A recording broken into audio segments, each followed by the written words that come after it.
봄이 온 것처럼 요백에도 봄이 왔습니다. 제주도 말로 봄이 왔수다. 여러분도 겨울을 보내시고 봄을 만나라 폭삭 속았수다. 네. 이게 웃는 사람은 무슨 말인 줄 아시고요. 영국의 낭만파 시인인 퍼시피스 셀리라고 하는 시인이 서풍에 붙이는 노래라고 하는 시를 썼어요. 좀 긴데 5부 중에 마지막 부분을 소개하면요, 내 죽은 사상을 시든 잎처럼 몰아서 우주 사이에 휘날려 새 생명을 주노라. 그리하여 부르는 이 노랫소리로 영혼의 풀무에서 재와 불꽃을 날리듯이 나의 말을 인류 속에 날려 흩트려다오. 내 입술을 빌어 이 잠자는 지구 위에 예언의 나팔 소리를 외쳐라. 오 바람이여, 겨울이 오면 봄은 멀지 않으리. 자, 여러분, 봄이 오면 아주 시원한 서풍이 불어오잖아요. 이 서풍의 바람을 이 시인은 희망, 놀라운 소망의 언어로 사용합니다. If winter comes, can spring be far behind? 고난을 겪고 있는 사람, 또 어려움을 당하고 있는 사람들에게 용기와 희망과 소망을 주는 노래입니다. 함석헌 선생님도 일찍이 이 시야말로 여러 번 자신을 넘어뜨리고 여러 번 자신을 절망하게 하였지만 자신을 일으켜준 시라고 그렇게 고백을 했다고 합니다. 물론 셀리가 말하는 이 봄, 스프링이라는 말은 계절적인 겨울과 윈터만이 아닙니다, 여러분. 겨울은 고난이나 역경을 의미한다면 봄은 희망과 소망을 의미한다고 이야기할 수 있죠. 이 봄의 노래를 누가 가져다 주느냐? 이 시인에 의하면 서풍이 가져다 준다는 겁니다. 서풍. 그렇게 서풍이 불면은 봄이 오는 것처럼 우리 인생에게도 서풍이라는 희망의 봄이 오고 또 회복의 봄, 그리고 복된 봄이 오게 된다는 거죠. 다시 생각해 봐도 여러분, 그 욥이 맞았던 고난의 겨울은 너무나 길었습니다. 혹독했습니다. 여러분, 고난을 당하니까 이웃들이 조롱을 했습니다.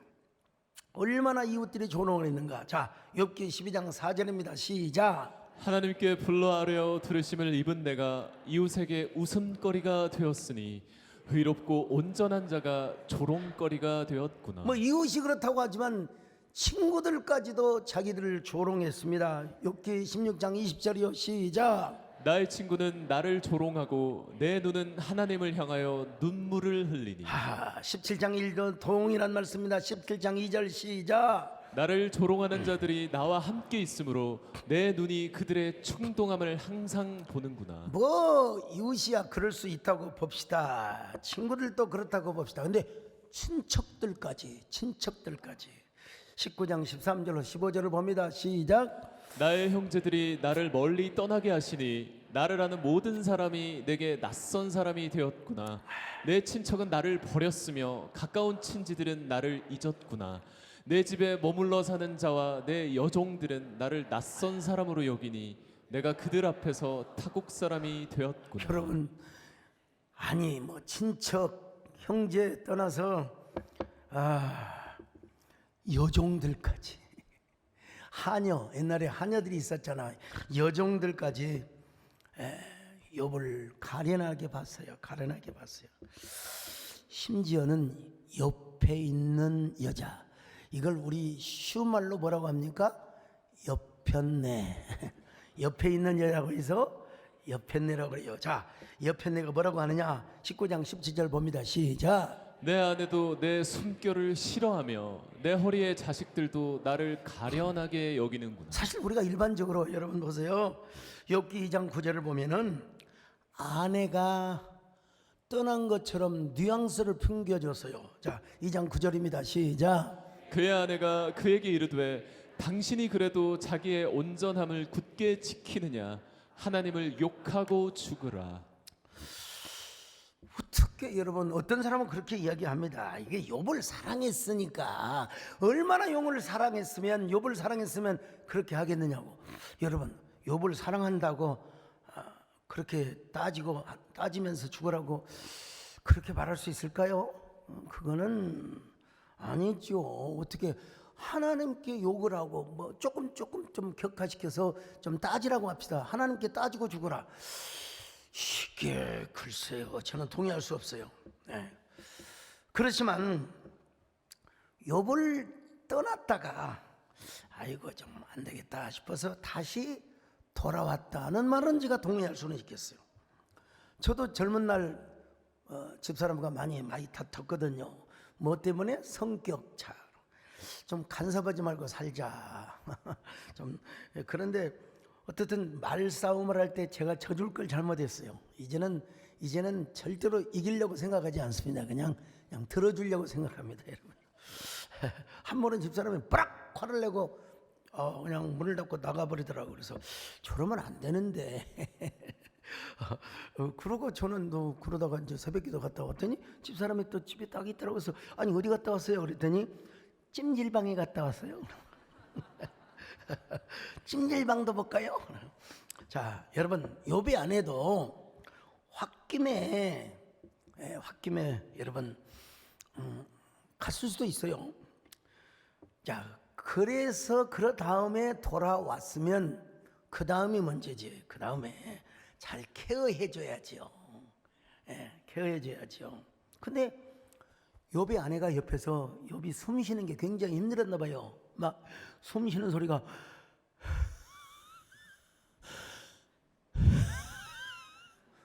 안 느껴지세요? 예.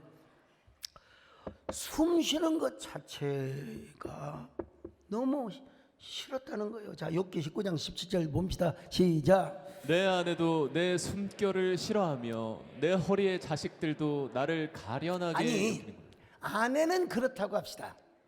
근데 자식들이 다 죽었는데 어떻게 해서 자녀들까지 자기를 조롱한다고, 이게 도대체 무슨 말일까? 참 그렇다면 처벌받지 않나, 뭐 이런 의문이 들어서 제가 전부 주석을 보고 전부 제가 훑어봤더니 이게 히브리 말로 리브네 비트니로 되어 있더라고요. 예, 쫙 봤더니 바른 성경에서 원문에 거의 가장 가깝게 해놨더라고요. 자, 바른 성경 19장 17절을 보십니다. 시작. 내 아내가 내 입김을 싫어하고 내 형제들도 나를 역겨워. 형제라고 했어요. 형제 리본의 비트니를 형제라고 했어요. 그러니까 야, 참 이렇게 번역이 중요하구나. 네.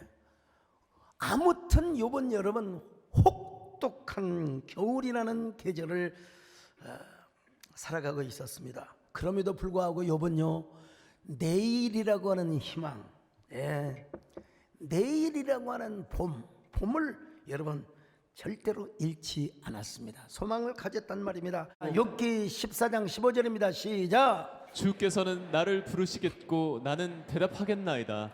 주께서는 주의 손으로 지으신 것을 기다리시겠나이다. 여러분 끝까지 고난 중에서도 주님을 기다리겠다는 거예요. 주님이 주신다는 이 서풍의 봄을 자기가 맞이하겠다는 겁니다. 물론 서풍이라는 바람이 불어오는 듯 하면서도 아직 봄이 안 올 때가 있잖아요. 오늘은 진짜 완전히 봄 같은데요, 이러다가도 또 꽃샘추위가 또 올 수도 있는 거예요. 근데 오늘은 진짜 봄 벚꽃 사랑, 정말 그런 노래가 생각이 나요. 아주 날씨가 얼마나 화창한지 몰라.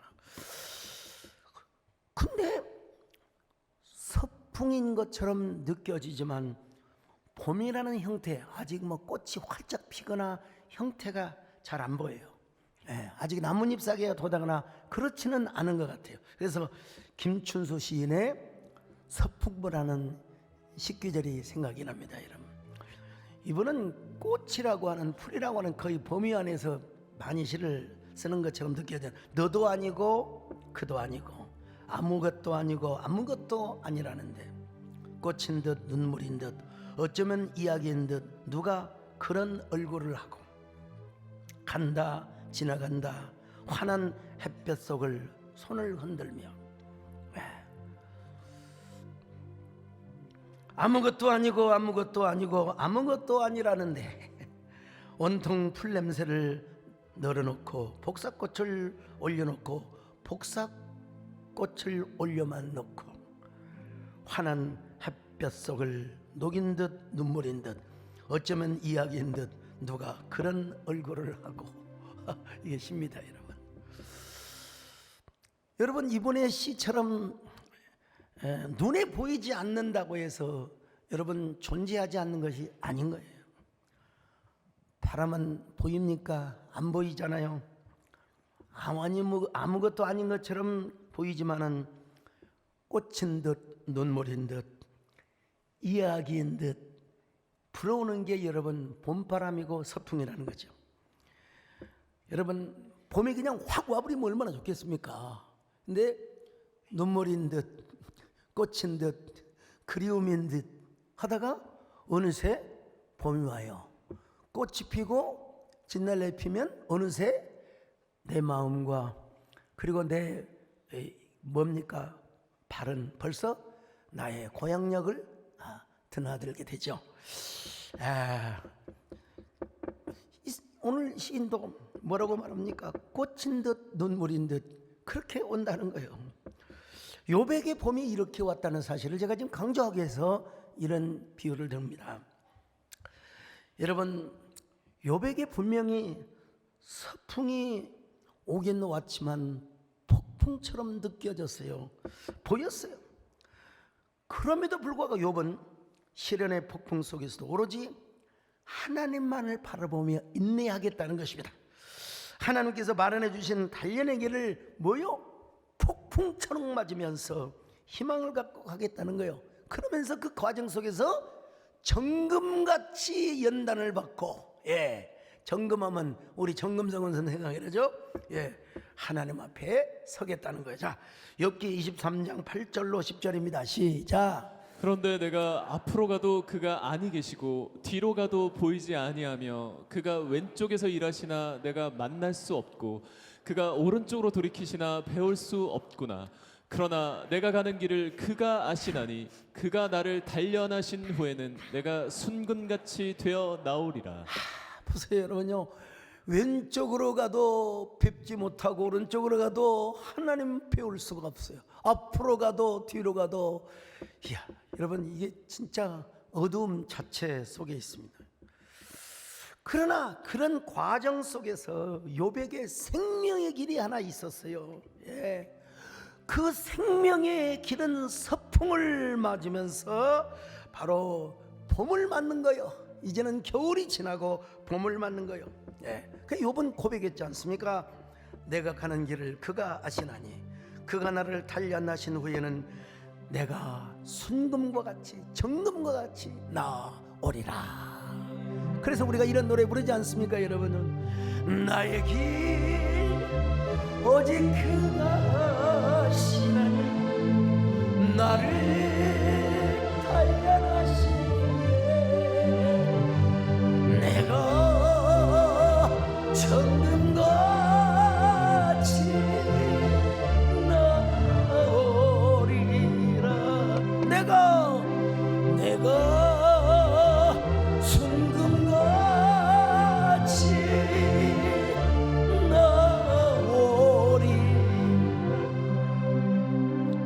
이런 욥에게 하나님께서 나타나셨는데 어떻게 나타나셨다고요? 폭풍 가운데 나타나셨다고 했어요. 그리고 욥에게 그냥 말씀하신 게 아니라 질문을 하셨다고 했어요. 근데 그 질문이 뭐가 벽보가 되어서 그 벽보 속에 자신의 사진이 담겨 있더라. 그랬을 때 욥은 뭐 했다고 그랬어요? 자기가 은근하게 하나님 앞에 불만하고 약간 회의를 품었던 거 이런 걸 다 주님 앞에 회개하고 다시 정금처럼 서게 되었다는 거예요. 자, 욥기 42장 6절입니다. 시작. 그러므로 내가 스스로 거두어드리고 티끌과 재 가운데서 회개하나이다. 그렇게 회개를 하였을 때 마침내 여러분 욥의 세 친구들로 하여금 욥을 어떻게 했어요? 제사장으로 모시도록 했어요. 제사장으로 삼고 수소 7마리와 순양 7마리를 가지고 하나님께 번제를, 요즘 말로 하면 예물을 드리도록 했다 이 말입니다. 자, 욥기 42장 9절입니다. 시작. 이에 대만 사람 엘리바스와 소아 사람 빌닷과 나아마 사람 소발이 가서 여호와께서 자기들에게 명령하신 대로 행하니라. 여호와께서 욥을 기쁘게 받으셨더라. 자, 이렇게 사실 성경이 끝나도 돼요. 근데 하나님께서는 한 단락을 또 묶어 두셨습니다. 예. 욥이 제사장이 되어서 소위 말하면 그냥 예배를 드리도록 예배 인도자뿐만 아니라 사죄하고 용서하고 또 마치 뭐라고 할까요? 그 하나님과 친구들 사이를 중재하는 중재 역할을 하는 기도를 한 거예요. 중보 기도를 한 거예요. 하나님, 비록 제가 병들어 있고 제가 지금 남북의 조롱거리가 되어 있다 할지라도 다 하나님의 섭리가 있음을 믿습니다. 욥의 고백이요, 욥의 고백. 저들이 모르고 함부로 말을 내뱉었습니다. 그러면 하나님, 저들의 말 실수를 용서하여 주옵소서. 저들의 허물을 사하여 주옵소서. 아마도 이런 내용의 기도를 막 짧게는 안 하고 좀 상당히 길게 했을 겁니다, 여러분. 그러는 동안에 그런 때에 성경을 보니까 진심 어린 마음으로, 아주 기쁜 마음으로 하나님께 기도를 드렸더니 하나님께서 욥의 기도를 들으시고 욥의 모든 종기가 다 사라지게, 여기 조남이 종기이신 분들은 용서하시길 바랍니다만은 머리에서 발끝까지 종기가 가득했거든요. 근데 그렇게 얼굴이 깨끗해지고 온몸이 밝아지는 그 모습을 바라보면서 우리가 욥을 잘못 정죄했구나. 욥이 고난받는 것은 죄로 인하여 받는 것이 아니었구나. 지내놓고 보니까 의인도 고난을 받나 보구나. 하나님은 가난한 사람을 부하게 하시고 부한 사람을 가난하게도 하시고. 여러분, 그랬을 때 하나님께서 욥을 공경으로부터 해방시켜 주셨다는 것입니다. 여기 공경이란 말은 히브리 말로 쉐비트라고, 쉐비트. 포로, 사로잡힘이란 말입니다. 무엇의 포로가 되었단 말입니까?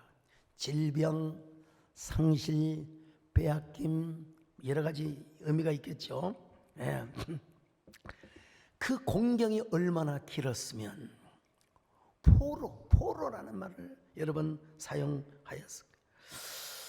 근데 하나님께서 그 모든 포로, 그 모든 구속, 그 모든 공경으로부터 여러분 해방을 시켜 주셨다는 것입니다. 그리고 이전 소유보다 뭐요? 갑절로 하나님이 축복을 해 주셨다는 것입니다. 자, 욥기 42장 10절입니다. 시작. 욥이 그의 친구들을 위하여 기도할 때 여호와께서 욥의 곤경을 돌이키시고 여호와께서 욥에게 이전 모든 소유보다 갑절이나 주신지라. 이게 그 개역 개정판에 욥이 그의 친구들을 기도할 때, 이게 바로 히브리에서는 베이트팔러라는 말입니다. 욥이 친구들을 위하여 기도하고 있는 바로 그때에, 그 시간에 모든 곤경이 물러가 버렸다는 것입니다. 몇 가지 우리가 좀 질문을 할 수 있는 대목이 있긴 있어요. 눈여겨봐야 할 대목. 하나님께서 그의 자녀와 재물과 건강을 동시에 주셨단 말인가? 제가 보기에는 병은 동시에 아마 고쳐 주셨을 거예요. 근데 언제 그랬느냐? 친구들을 위하여 기도하고 용서를 하고. 우리 하나님께서는요 굉장히 그 화목을 좋아하신 것 같아요. 나는 오늘 홍원표 장로님 너무너무 기도 감사한데 그 정치적인 그런 면을 전혀 반영하지 않고 좀 아주 그냥 신앙적으로 기도를 해주셔서 정말 감사한데요. 어쨌든 욥이 머리에서 발끝까지 그냥 온갖 악창, 종기로 가득했거든요. 이 악창이라고 하는 것은 뭐 천연두, 한센병은 아닌 것 같아요. 아무리 조사를 해봐도 대개 학자들이 천연두, 상피병, 천포창, 악성 대상포진 뭐 이런 걸로 추정을 해요. 그런데 그 재 가운데 앉아서 그 깨진 기와장 아니 뭐여 그 질그릇 조각으로 그냥 자기를 막 긋고 있어요. 자, 욥기 2장 7절 8절 시작. 사탄이 이에 여호와 앞에서 물러가서 욥을 쳐서 그의 발바닥에서 정수리까지 종기가 나게 한지라. 욥이 재 가운데 앉아서 질그릇 조각을 가져다가 몸을 긁고 있더니. 요즘 성경에는 질그릇 조각이에요. 질그릇 조각. 실제로 욥기 23장을 보면은 욥이 회의 아닌 회의, 또 은근한 뭐라고 할까요? 하나님께 뭐 질문을 던져댑니다. 그런데 그런 욥이 욥기 42장 5절에서 주님을 직접 목격하고 6절에서 회개를 한 다음에 그리고 나중에 뭐라고 합니까? 친구들을 위하여 기도하였을 때, 중보 기도를 하고 사죄의 기도를 드렸을 때 욥의 몸이 깨끗하게 고쳐져 있더라는 겁니다. 그리고 욥을 처참하게 했던 모든 곤경이 싹 사라져 버렸다는 거예요. 오늘 여러분에게 처해졌던 곤경이 사라지시기를 바랍니다. 역경이 사라지시기를 바랍니다. 욥의 곤경이 다 사라졌는데 여기서 또 질문을 제기할 수 있습니다. 첫째는 뭐냐면 사탄이가 오늘날도 지가 원하는 대로 우리에게 고통과 질병을 가져다 줄 수 있단 말인가? 아니죠, 여러분. 하나님의 허락할 때만 가능한 겁니다, 여러분요. 하나님 허락하셔요. 자, 욥기 1장 12절 시작. 여호와께서 사탄에게 이르시되 내가 그의 소유물을 다 내 손에 맡기노라. 다만 그의 몸에는 내 손을 대지 말지니라. 사탄이 곧 여호와 앞에서 물러가니라. 여러분, 하나님이 허락하셔야 돼요. 자, 욥기 42장 11절 또 봅니다. 시작. 이에 그의 모든 형제와 자매와 이전에 알던 이들이 다 와서 그의 집에서 그와 함께 음식을 먹고 여호와께서 그에게 내리신 모든 재앙에 관하여 그를 위하여 슬퍼하며 위로하고 각각 캐시타 하나씩과 금고리 하나씩을 주었더라. 사실은 이거는요, 욥기의 저자가 누군지는 잘 모르지만 뭡니까, 훗날 욥기를 기록했다 할지라도 이건 욥의 고백이 아닙니다, 여러분. 지금 친구들의 고백이야. 친구들, 이웃들이 와서 욥을 위로하여 드리는 말씀이다 이 말이에요. 그러니까 그런 의미에서 볼 때 그와 함께 음식을 먹고, 그러니까 모든 형제와 친척들이 욥에게 한 말이요. 그건 뭐냐?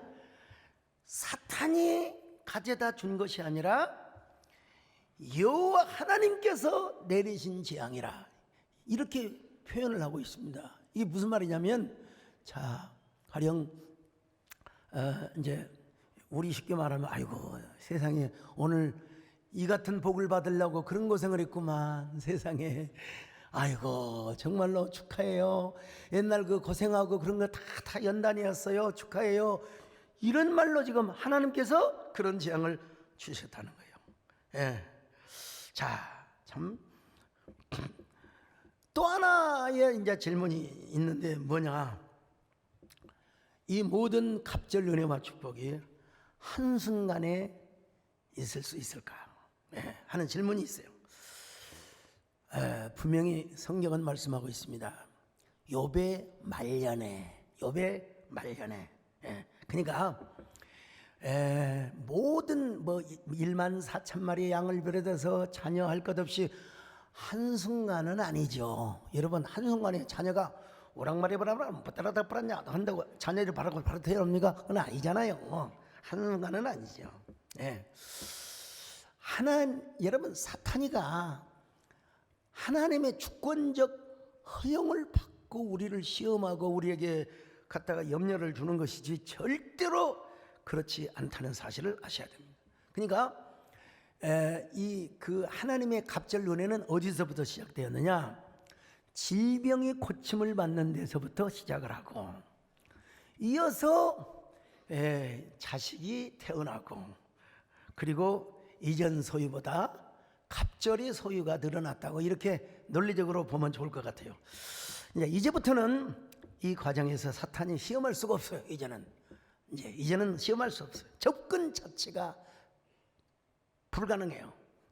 언제나 승승장구하고 형통만통했다 이 말이죠. 근데 여기에 필요한 게 뭐냐면 시간의 과정이 필요하다. 시간의 과정이 필요하다. 그래서 성경은 어떻게 표현하고 있습니까? 하나님께서 욥의 말년에 복을 줬다. 양 14,000, 낙타가 6,000이요, 소가 1,000결이요, 암나귀가 1,000이라고. 자, 욥기 42장 10절입니다. 시작. 욥이 그의 친구들을 위하여 기도할 때 여호와께서 욥의 곤경을 돌이키시고 여호와께서 욥에게 이전 모든 소유보다 갑절이나 주신. 하여간 여기서는 결론적 서사입니다, 여러분요. 그런데 또 42장 12절을 보면 또 조금 시간적 서사가 있습니다. 같이 봅니다. 시작. 여호와께서 욥의 말년에 욥에게 처음보다 더 복을 주시니 그가 양 14,000과 낙타 6,000과 소 1,000결이와 암나귀 1,000을 두었고. 욥의 말년에 하나님이 이런 복을 주셨다고 했습니다. 여러분, 그에게는 7 아들과 3 딸이 있었습니다. 3 딸. 그 7 아들에 대해서는 대충 지나가는데 3 딸들에 대해서는 이름까지 나열하면서 구체적으로 언급하는 걸 볼 수 있어요. 13절로 15절을 보십니다. 시작. 또 아들 7과 딸 3을 두었으며 그가 첫째 딸은 여미마라 이름하였고 둘째 딸은 그시아라 이름하였고 셋째 딸은 게렌 합북이라 이름하였으니 모든 땅에서 욥의 딸들처럼 아리따운 여자가 없었더라. 그들의 아버지가 그들에게 그들의 오라비들처럼 기업을 주었더라. 왜 이렇게 딸들까지 묘사를 하고 있을까? 성경에 보니까 욥의 딸들처럼 아리따운 여자가 없었대요. 여러분, 옛말에 출가 여인이라고 했잖아요. 우리 어린 시절만 해도 출가 여인이라고. 근데 욥은 아들들과 똑같이 여식들에게도 재산을 그만큼 여러분 여유가 있었고 재산이 많았다는 의미죠. 이 딸들은 외적인 아름다움뿐만이 아닙니다. 마음도 곱고 신앙심도 아주 깊었어요. 첫째 딸 이름이 바로 뭐냐? 여미마, 비둘기과에 속한 새입니다. 여미마. 비둘기 하면 평화, 순결, 기쁜 소식. 노아 방주 때도 나뭇잎 사기를 탁 물고 온 새가 비둘기였습니다. 여러분, 독수리 같은 새는 하나님 바치지 말래요. 이런 것들은 하나님이 안 받으신대요. 비둘기처럼 다정한 이런 새를 하나님께 드리라는 거예요. 그래서 여러분, 오늘 김윤환 집사님 참 간증에 너무 가슴 아프게 했지만은 가난한 사람들은 가난한 대로 비둘기를 드리라는 거예요. 비둘기. 그래서 레위기서에 보면은 새는 쪼갤 거 없다는 그냥 통째로 드리고 큰 짐승은 각을 떠서 드리지만 새는 그냥 드려라.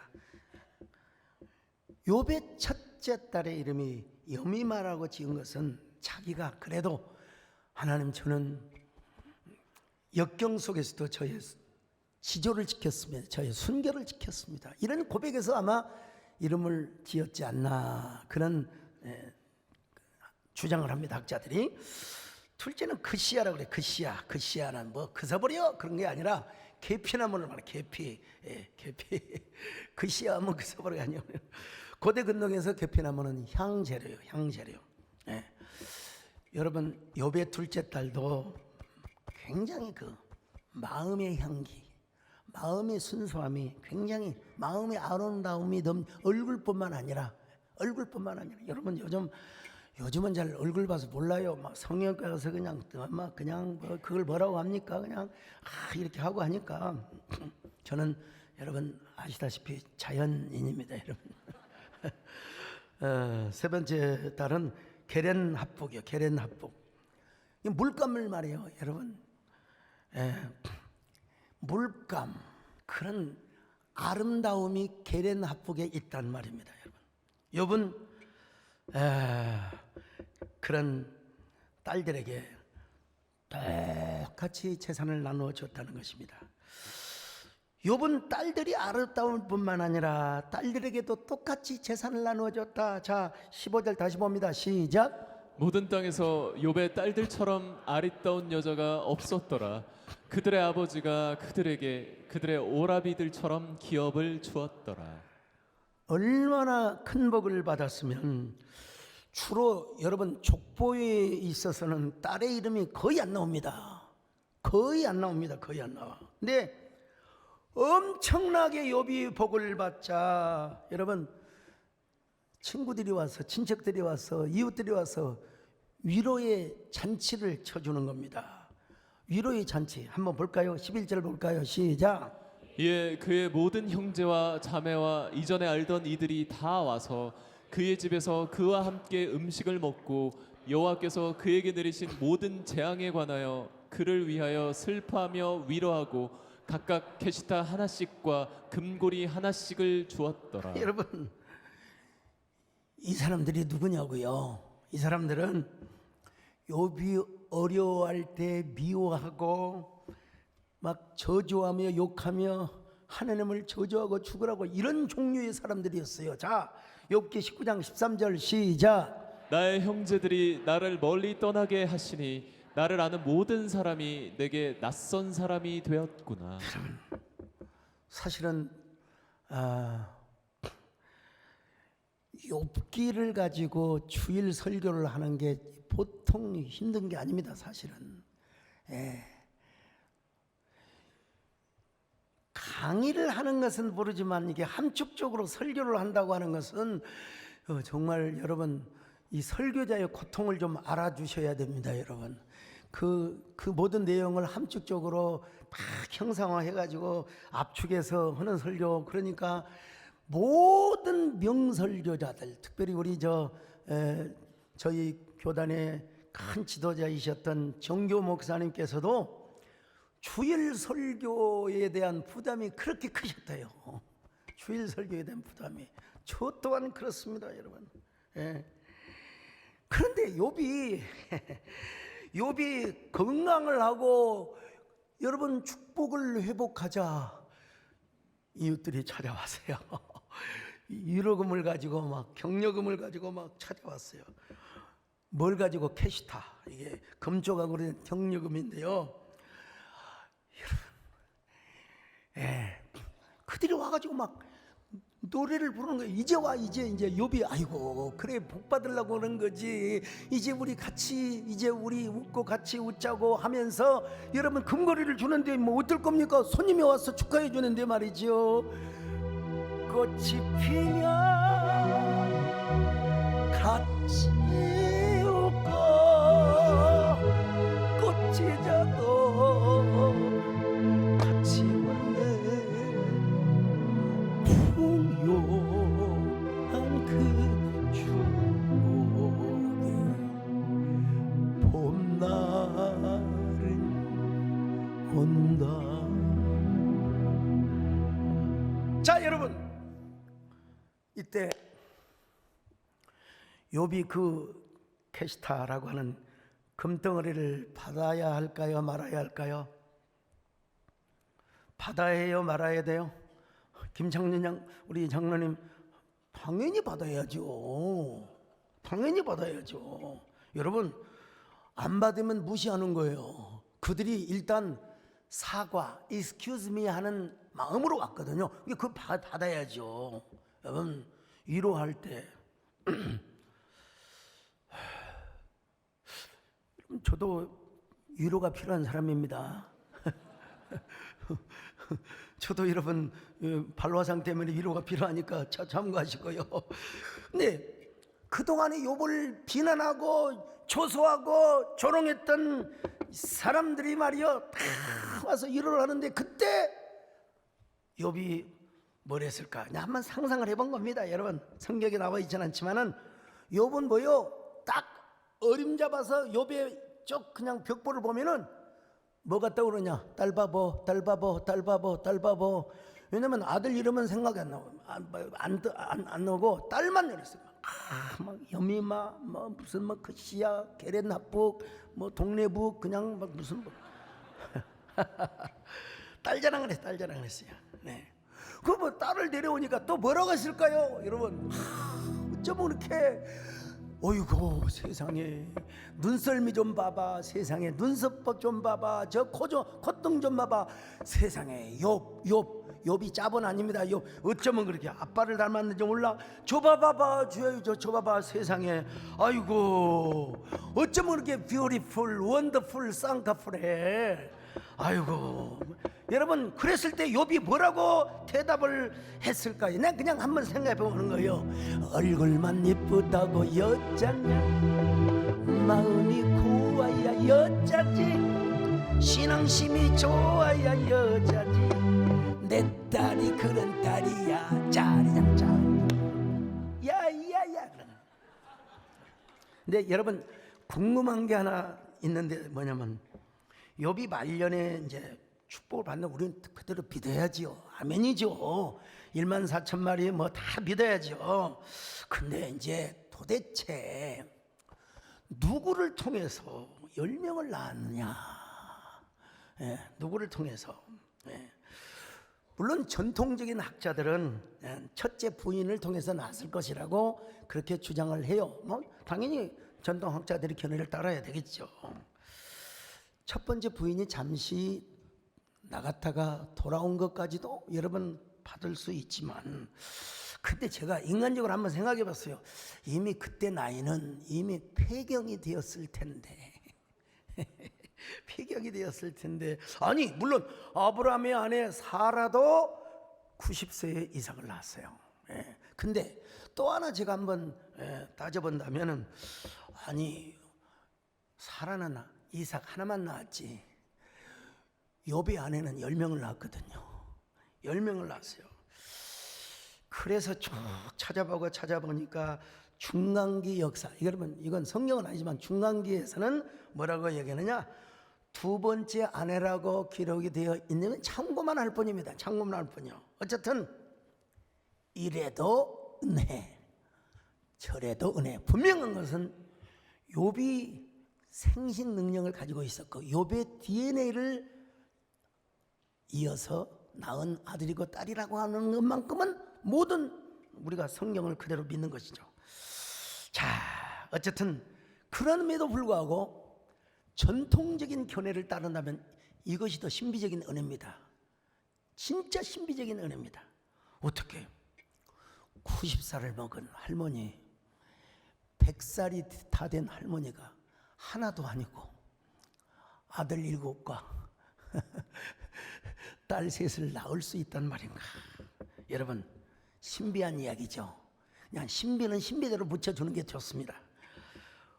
여러분 거기에다가 욥은 뭐라고 했느냐, 그 이후에 140년을 더 살았대요. 자, 욥기 42장 12절로 17절 16절로 17절 시작.